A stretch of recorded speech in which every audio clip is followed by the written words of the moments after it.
3 के प्रश्नों को बारी बारी से हल करेंगे। सबसे पहले क्वेश्चन है पहला, निम्न भिन्नों को दशमलव रूप में लिखे और प्रत्येक का प्रसार करिए। प्रसार लिखना है, प्रसार है क्या?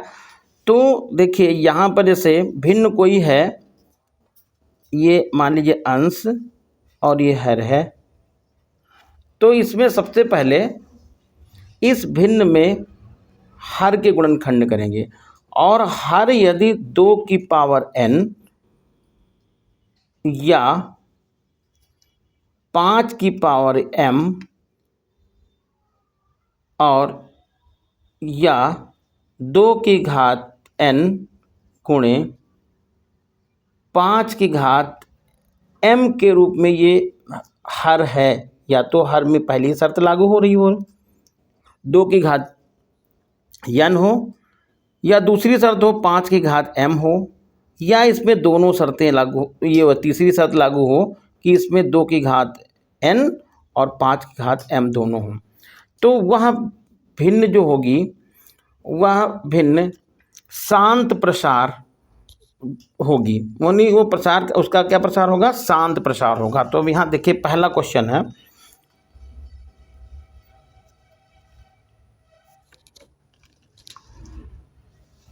ये है पहला क्वेश्चन 36/100। तो इसको तो वैसे ही लिख सकते हैं। यहाँ पर देखिए यदि आप 36 को 100 से भाग करेंगे तो सबसे पहले तो यहाँ 0 लगाएंगे, फिर 0 के बाद यहाँ दशमलव लगा देंगे, दशमलव के बाद यहाँ 0 बढ़ा देंगे, 3 बार पहाड़ा लगा देंगे और ये 300 हो जाएगा। 60 बच गया, दशमलव पहले से लगा, यहाँ पर 0 लगा देंगे, 600 हो गया और 6 बार पहाड़ा लगाएंगे और इस तरह से ये 600 हो गया। और यहाँ पर हर कुछ नहीं बचा, यानी कि ये भिन्न क्या है? शांत है। शांत का मतलब जिसका अंत हो गया है, मतलब ये शांत हो गई है भिन्न, और इस तरह से ये है भिन्न अशांत प्रसार में। ये शांत प्रसार, और ये आपका मान निकल गया है 0.36। अगला जो सेकंड क्वेश्चन है वो है 1/11। अब 1/11 में देखिए ना हर 2 की पावर 9 n और 5 की पावर m, या ये दोनों नहीं मिल रहे हैं। तो इसका अर्थ ये हुआ कि ये जो भिन्न है उसका प्रसार होगा, अशांत प्रसार होगा। तो यहाँ से एक चीज़ तो ऐसे पता चलेगी कि इसका प्रसार कैसा है, कि अशांत प्रसार है। 1/11 का जो भिन्न है इसका प्रसार कैसा होगा? अशांत प्रसार है। अब इसका अशांत प्रसार लिखना है तो क्या करेंगे? देखिए यहाँ पर लिखिए 1 और 11 से कर दीजिए भाग, 0 पहले लगाएंगे, फिर यहाँ दशमलव लगा दिया, कितना हो गया? 10 हो गया। अब 11 का भाड़ा 10 में लगेगा, नहीं लगना है तो एक 0 बढ़ाया है तो यहाँ 10, अब फिर यहाँ पर एक 0 बढ़ा दिया तो कितना हो गया? 100 हो गया। 11 का पहाड़ा 100 में लगेगा 9 बार, 11 9 99, ये 1 हो गया। यहाँ से फिर एक 0 बढ़ाएंगे, पहाड़ा नहीं लग रहा तो यहाँ पर एक 0 फिर बढ़ाएंगे और ये हो जाएगा 100। फिर ये आपका इधर पहाड़ा लग जाएगा 99 लिख देंगे। तो इस तरह से ये इसमें रिपीट होती संख्या जाएगी और इसका जो प्रसार हो गया वो कैसा होगा? अशांत प्रसार होगा और 0.0909 इस तरह से इसका प्रसार हो जाएगा। और इसमें देखेंगे कि ये 0909 रिपीट हो रहा है तो इसको हम ऐसे भी लिख सकते हैं ये, और ये अशांत प्रसार कैसा होगा? आवर्ती प्रसार होगा। कैसा होगा? आवर्ती प्रसार होगा। अगला क्वेश्चन है 4 सही 1/8, 4 तही 1/8। तो 4 और 8 का गुणा करेंगे 32, 32 एक आएगा कितना 33, तो हो जाएगा 33/8। अब 33/8, 8 के गुणनखंड कर दिए तो हो गया 2 गुणे 2 गुणे 2, यानी 2 की घात 3 हो गई। अब जब 2 की घात 3 यानी पहली शर्त यहाँ पर ये मिल गई, तो ये जो प्रसार हो जाएगा वो कैसा इसका प्रसार होगा, शांत प्रसार होगा। कैसा प्रसार होगा, शांत प्रसार।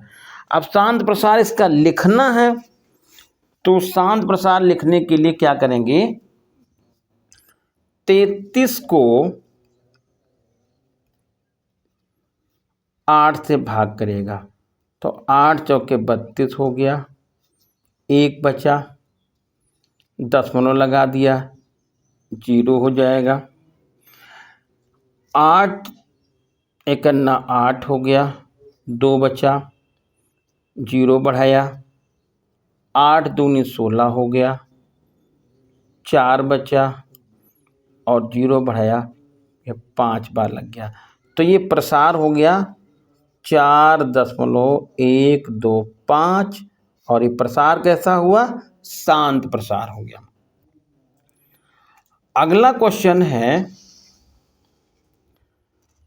3/13, 3/13, तो 3/13,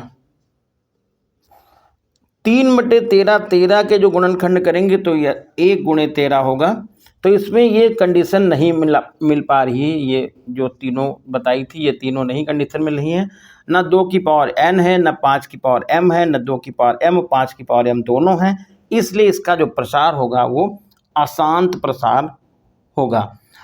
और अशांत प्रसार जब इसको करेंगे, आपको यहाँ पर 3 को 13 से भाग करेंगे, 0 दशमलव लगाएंगे, 30 हो जाए, और 13 दूना कितना होगा 26।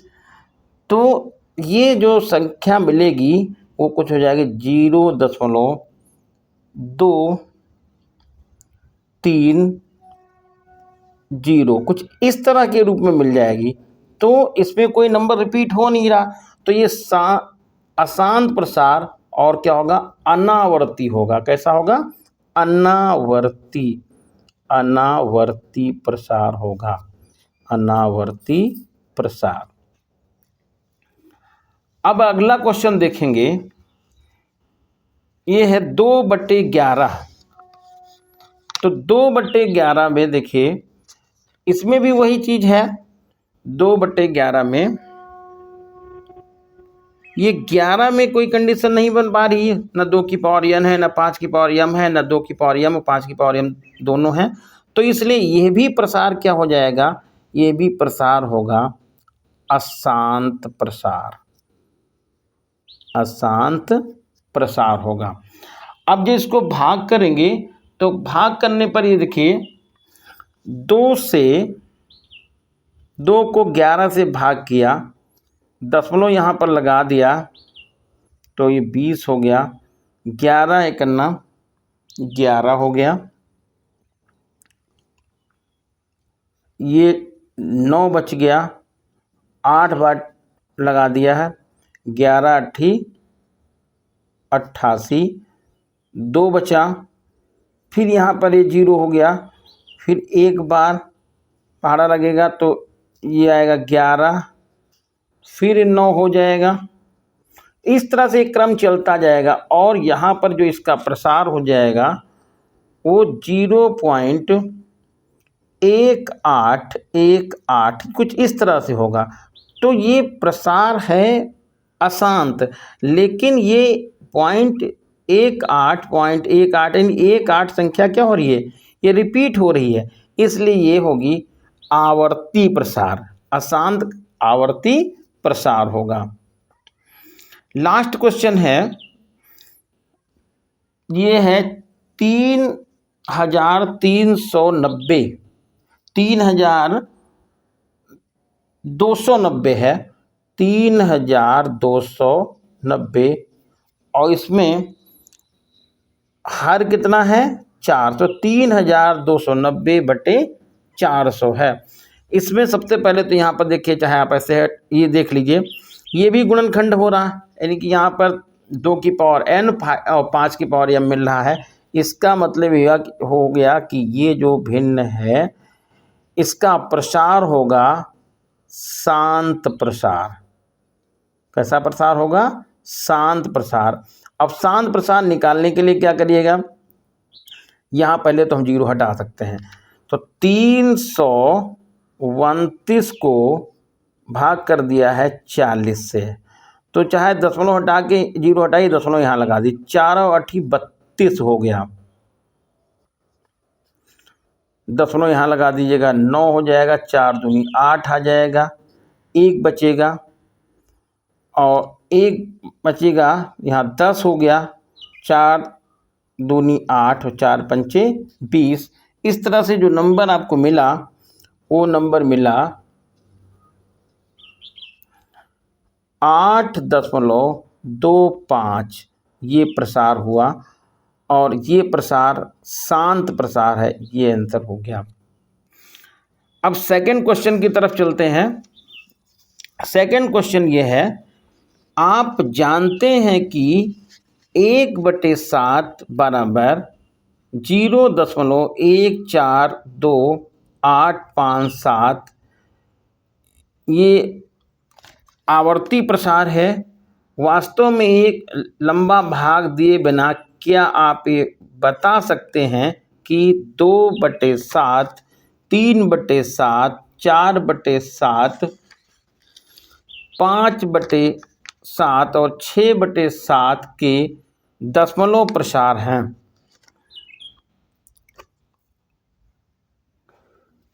यहाँ पे देखो दिया है कि 1/7 बराबर 0.1428 और 7, कुछ इस तरह से दिया होगा। अब 2/7 के विषय में कहा है, तो 2/7 का मतलब 1/7 का दूना, तो हम यहाँ लिख सकते हैं 2 गुणे 1/7, तो यहाँ पर 2 की जगह पर 2 लिख लीजिएगा और 1/7 का जो मान लिखा है ये लिख दीजिए 0.142857, कुछ इस तरह से लिख दीजिए। अब इसका गुणा कर लीजिए, तो गुणा करेंगे तो 0.285714, कुछ ये इस तरह का ये नंबर मिल गया।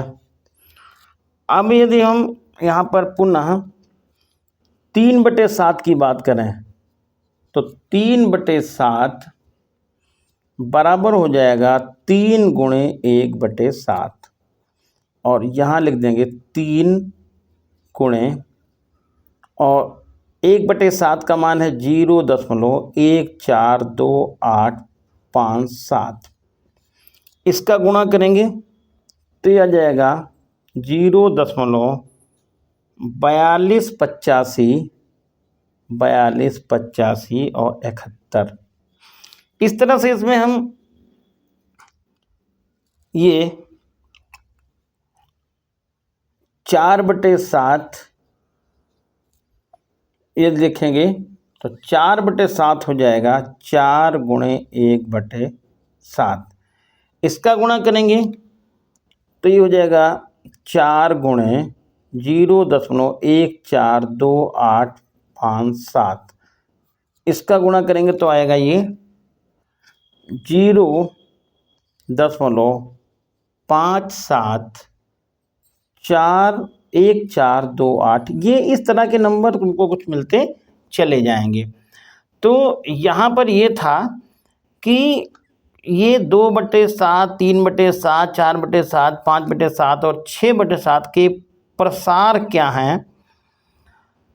तो यदि ये बिना भाग दिए बताना है, यदि हाँ तो कैसे हैं? तो ये जो प्रसार हैं वो हैं अशांत प्रसार। ये सब जो मान दिए हुए हैं 2/7, 3/7, 4/7 और 5/7 और 6/7, ये सब कैसे प्रसार हैं? ये आपके अशांत प्रसार हैं, और वो भी कहते हैं ये अशांत आवर्ती प्रसार हैं। अब चलते हैं अगले क्वेश्चन की तरफ। क्वेश्चन नंबर है यहाँ पर 3, और ये लिखा निम्नलिखित को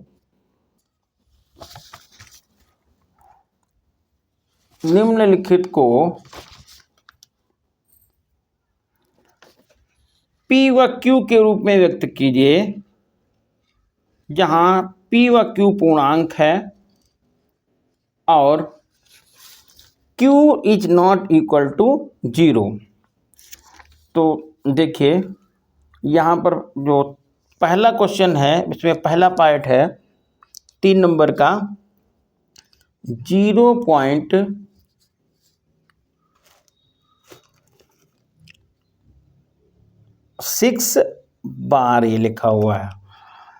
तो इसमें हम सबसे पहले लिखेंगे माना y बराबर 0.6 बार।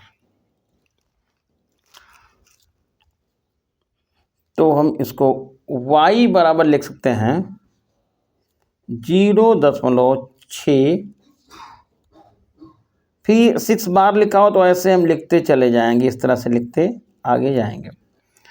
अब यदि इसको हम 10 से गुणा कर दें तो ये हो जाएगा 10y बराबर 6.6666, कुछ इस तरह से जाएगा। और यहाँ पर देखिए y बराबर लिखा हुआ, यहाँ 10y हो गया, तो हम ये y इसके नीचे लिख लें, y बराबर 0.6666, ऐसे लिखते चले जाएं। अब दोनों को दीजिए घटा, ना 10y में से y निकल जाएगा तो 9y बचेगा, तो 9y हो गया। इसमें से इतना भाग तो घट गया और बचा कितना? ये 6 बचा। तो y बराबर आपको मिल गया आंसर 6/9, 3 दूनी 6 और 3 तियां 9। ये भिन्न आपको पता चल गई 2/3। तो 2/3 ये किस रूप में है? ये P/Q के रूप में है, और यहाँ पर जो Q का मान है वो इज नॉट इक्वल टू 0 लिखा गया है। अब सेकंड क्वेश्चन देखते हैं। सेकंड क्वेश्चन ये है कि ये 0.47 ऊपर बार का निशान लगा हुआ है, मतलब ये संख्या रिपीट हो रही है। तो यहाँ पर हम लिख लेते हैं x बराबर, मान लीजिए x बराबर 0.47 और ये बार लिखा, तो x बराबर 0.474747 और आगे 100 लिख लेंगे। अब यहाँ पर यदि हम देखिए, ध्यान दीजिएगा 47 जो संख्या है वो बार बार रिपीट हो रही है, तो इसको हम दोनों तरफ 100 से गुणा कर लें तो हो जाएगा 100x बराबर 47.47, फिर 47 और फिर 47, तो इस तरह से आएगी। तो अब यदि हम यहाँ पर 2 जीरो और बढ़ा लें, मतलब तो ये हो जाएगा 10,000 x बराबर, या यहीं पे ऐसे लगा रही 10,000, क्या करें ऐसे भी लगा सकते हैं। यहाँ पर इनको घटा देते हैं आपस में, तो 100x में से x घटाएंगे तो 99x बचेगा। तो यहाँ पर आप लिख लीजिएगा 99x। और यदि देखें तो इतना तो पूरा तो घट गया, इतना ये घट गया,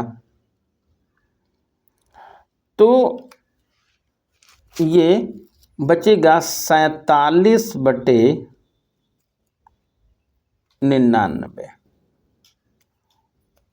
47/99। अगला क्वेश्चन है कि 0.001 और ऊपर एक बार का निशान लगा हुआ है, तो इसको x बराबर मान लीजिए 0.001। अब यहाँ पर ये जो है इसको आप 1000 से गुणा कर लीजिए। 1000 से गुणा किया तो हो जाएगा 1000x। इधर जब गुणा करेंगे तो ये हो जाएगा 1.001, ये हो जाएगा। अब जब इसको घटाएंगे तो घटाने पर हो जाएगा 999x, और ये घट गया तो आपके पास कितना बचा, इतना तो घट गया, ये 1 बचा केवल। तो x बराबर आया 1/999 और ये x का मान निकल गया, जो कि P/Q के रूप में लिखा है, और यहाँ पर Q is not equal to 0 है। क्वेश्चन जो नंबर 4 है,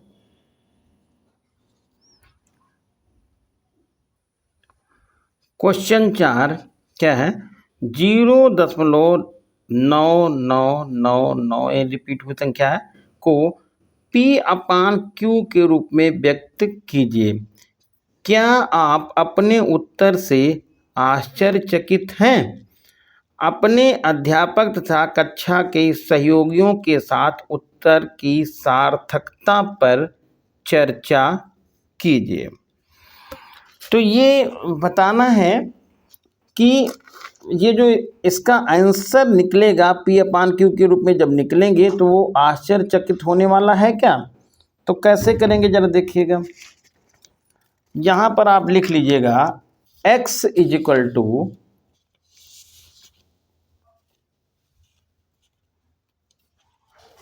ये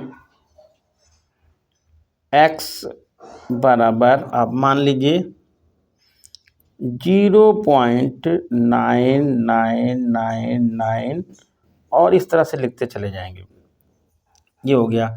चूंकि एक अंक की पुनरावृत्ति हो रही है, यदि इसलिए यदि दोनों यहाँ पर हम दोनों तरफ 10 से गुणा कर लें, यहाँ भी 10 से गुणा किया और इधर भी 10 से गुणा किया तो 9.9999 कुछ इस तरह से आ गया। अब क्या करेंगे, 10x में से 9x घटा देंगे तो कितना आएगा, ये आएगा 9x, और इतना तो घट गया, बचा कितना 9, तो 9x बराबर कितना हो गया 9, और x बराबर आएगा 9/9, कैंसिल कर दीजिए तो कितना आ जाएगा 1, x बराबर कितना हो गया 1, और ये आपको आंसर मिल गया। अब देखिए 0.999 का मान जो x के बराबर आ गया, इसलिए ऐसा होता है, ये क्यों ऐसा आ रहा है, क्योंकि 0.999 जो है ये एक मान के बहुत समीप है और हम इसको 1 के बराबर मान सकते हैं। अगला क्वेश्चन नंबर 5 है,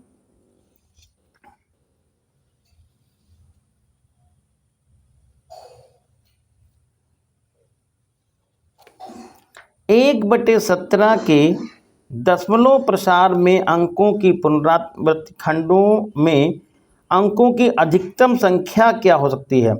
तो यहाँ पर 1 बटे आप लिख लेंगे 17 और इसको भाग करेंगे 1 को 17 से।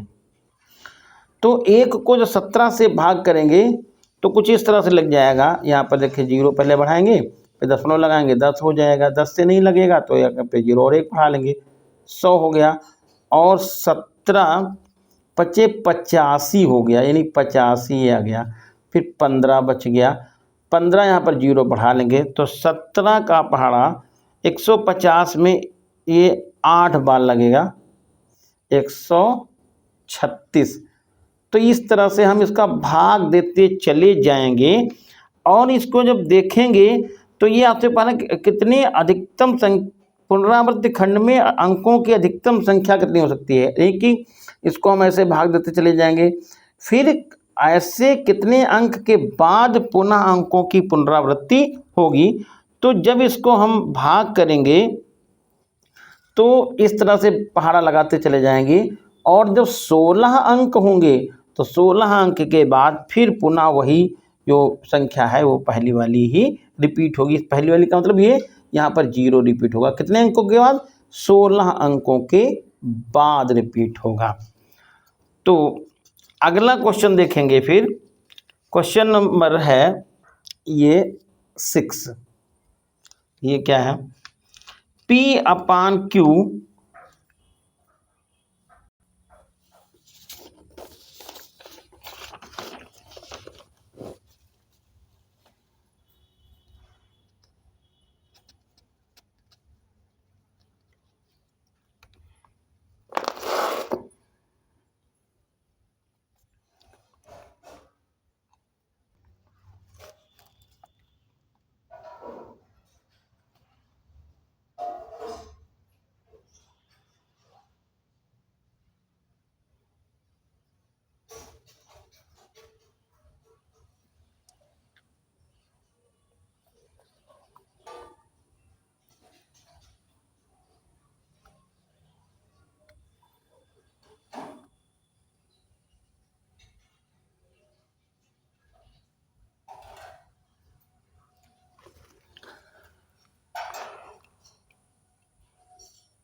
ये जो संख्याएं मानी 1/2, 1/4, 7/8 और 37/25, 8/125, 17/20, ये ऐसी जो भिन्ने हैं, इनमें एक के अलावा कोई गुणनखंड दोनों में कॉमन नहीं है।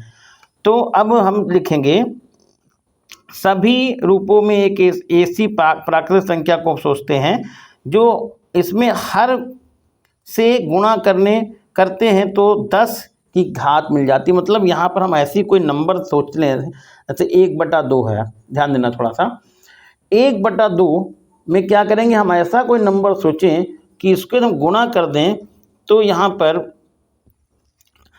10 या 10 की घात में मिल जाए। तो हमने 5 से यहाँ पर गुणा कर दिया ऊपर नीचे, तो देखिए ऊपर 5 नीचे 10 हो गया। तो ये आ जाएगा 5/10, और जिसको हम 0.5 लिख सकते हैं। यहाँ पर 1/4 लिखा है।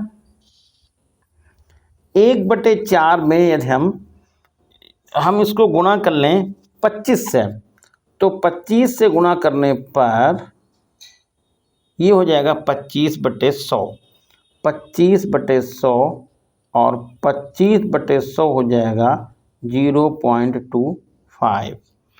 फिर इसी तरह से यदि यहाँ पर 7/8 लिखते हैं तो 7/8 में हमने क्या किया, 125 से गुणा कर दिया। 125 और ये मिल जाएगा 875। 125 का 7 से गुणा करेंगे तो 875, और बटे हो जाएगा कितना, 25 8 होता है। यहाँ पर 100 गुणा किया है, 125 का 8 से गुणा कर लिया तो 1000 हो गया। तो इस तरह से सबको हमने गुणा ये कर लिया, और ये संख्याएं भी आपकी मिल गई। ये हो गई है आपकी 0.875, कुछ संख्याएं ये मिल गई। तो इनमें से ये देखा कि उन परिमेय संख्याओं के हर को उपयुक्त पूर्णांक से गुणा करने पर 10 मिलता है, उनका निश्चित दशमलव रूप होता है। यानी कि जिनको जो 10 मिलेगा, यदि यहाँ पर 10 नीचे हो जाएगा तो उनका क्या होगा, एक निश्चित दशमलव रूप होगा। लेकिन ये तभी हो सकता है जब दिए गए परिमेय संख्या में 2 अथवा 5 के अभाज्य गुणनखंड हो। ये तभी संभव है जब यहाँ पर जो हर दिया हुआ है भिन्नों का, या तो 2 या फिर 5 का अभाज्य गुणनखंड हो। तो इस तरह से ये पता चल गया, यदि हम कोई ऐसी भिन्न रखते हैं जिसमें केवल एक के अलावा कोई गुणनखंड कॉमन नहीं है, तो उसमें वो परिमेय संख्याओं में यदि सबको ऐसा हम निश्चित संख्या से गुणा करें कि हर सबका 10 के रूप में आ जाए, तो ये परिमेय संख्या का अभाज्य गुणनखंड 2 अथवा 5 होना आवश्यक है। क्वेश्चन नंबर 7 है, 7 नंबर क्या है देखिए, ऐसी 3 संख्याएं लिखिए जिनके दशमलव प्रसार अशांत अनावर्ती हों। अशांत अनावर्ती हैं। तो देखो, हमने कोई संख्या ऐसे लिख ली, जैसे मान लीजिए हमने लिख दिया 0.20 ऐसे लिख दिया। अब क्या होगा, यहाँ पर हम 2a लिख दें, फिर 2 और 2 के बीच में एक 0 है, अब 2 0 बढ़ा दो, 2 लिख दो, फिर यहाँ पर 3 0 बढ़ा दो, 2 लिख दो, फिर 4 0 बढ़ा दो, 2 लिख दो। तो इस तरह से ये जो हो जाएगा अशांत अनावर्ती दशमलव संख्या आपको मालूम हो जाएगी। फिर जैसे हम यहाँ पर लिख दिए हैं 0.125 लिख दिया है, 0.125। तो अब क्या करेंगे, यहाँ पर देखो 1 है तो यहाँ पर 1 2, अब 1 तो यहाँ बढ़ा दिया, अब 125 फिर लिख जाओ। फिर देखिए 5 और 2 के बीच में 2 बार 1 है तो 3 बार लिखो, 1 2 3 ये लिख लो, और यहाँ पर 25 लिख दो, फिर 1 2 3 4 25 ऐसे लिख दो। तो इस तरह से संख्या आपको यहाँ पर ये लिख देनी है। अगला क्वेश्चन नंबर है 8। 8 में ये पूछा गया है कि परिमेय संख्याओं 5/7 और 9/11 के बीच 3 अलग अलग परिमेय संख्या बताओ। तो 3 अलग अलग परिमेय संख्या बतानी है। तो सबसे पहले यहाँ पर क्या करिए, 5/7 लिख लीजिए, और 5/7 को भाग किया तो मान आ गया 0.714 2857, ये कुछ इस तरह से नंबर मान लीजिए आ गई। तो और जब भाग किया तो ये संख्या देखिए यहाँ तक कि ये रिपीट हो रही है। इन्होंने कहा ये अब कि 8 5 यहाँ तक ये संख्या क्या थी, रिपीट हो रही थी, फिर 7 1 फिर ऐसे ही है। तो अब हम क्या करेंगे, यहाँ पर एक ये हो गया। अब इसको 9/11 देखिए, 9/11 में आप लिखेंगे तो संख्या मिल रही है 0. ये 81 ये कुछ ऐसे रिपीट हो रही संख्या। तो अब इन दोनों के बीच में आपको 3 परिमेय संख्याएं लिखनी हैं।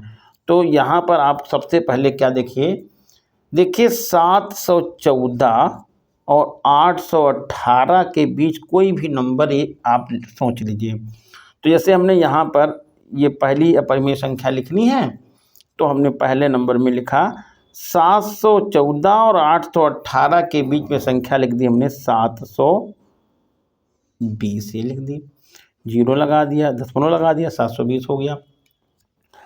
अब यहाँ अगला नंबर तो यहाँ 7 आएगा, तो 720 आप ये लिख जाएं।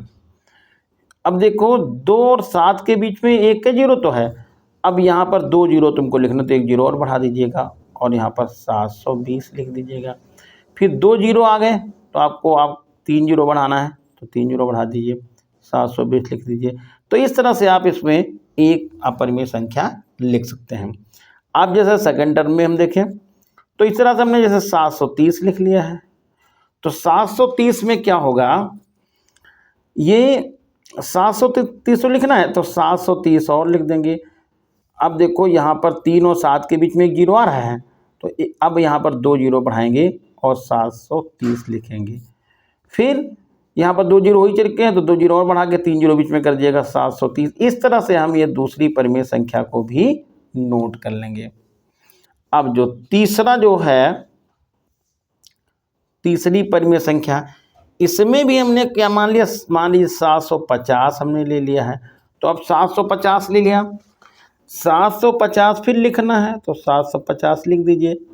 इस 5 और 7 के बीच में एक जीरो आ रहा, यहाँ जीरो तो पहले थे, जीरो बढ़ा लेना हो जाएगा, ठीक। फिर यहाँ पर 750 लिख लीजिए, 2 जीरो हो गए, एक 2 जीरो और बढ़ाइए, 3 जीरो कर लीजिए, तो 2 जीरो बढ़ाए एक, यहाँ पर 3 जीरो हो गए, फिर 750 लिखिए। तो इस तरह से ये नंबर आपको इसमें हम आराम से लिख सकते हैं। अगला क्वेश्चन है 9 नंबर, निम्नलिखित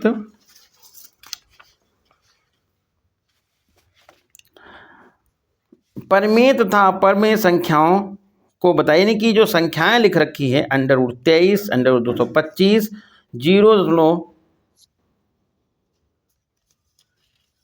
0.3796 और 7.47, ये सब जो संख्याएं इस तरह की हैं, ये इसमें छांट करके लिखना है कौन कौन सी संख्या जो है इसमें अपरिमेय संख्या है।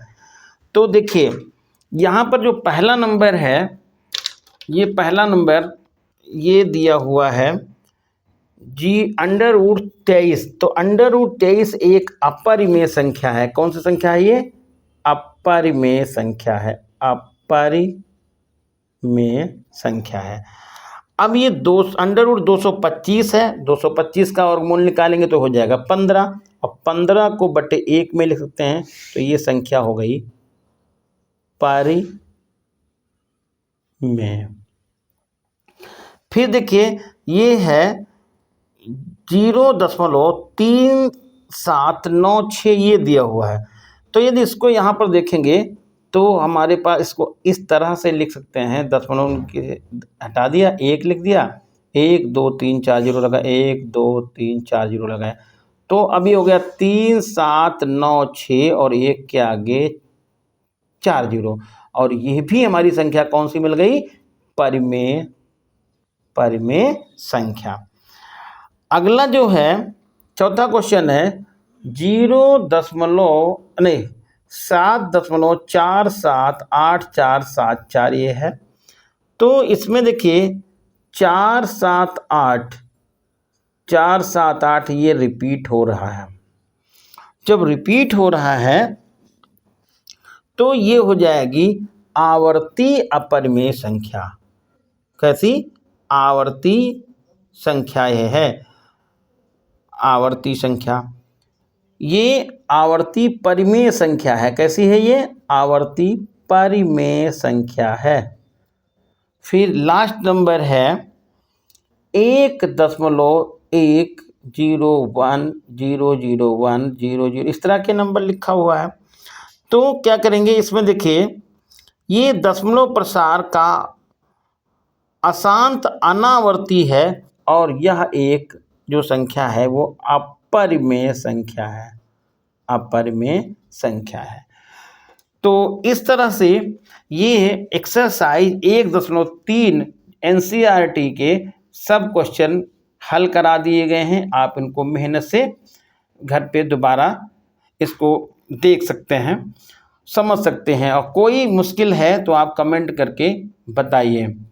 चैनल को सब्सक्राइब कीजिए, शेयर कीजिए, जिससे आपको अच्छे और नए वीडियो मिलते रहें।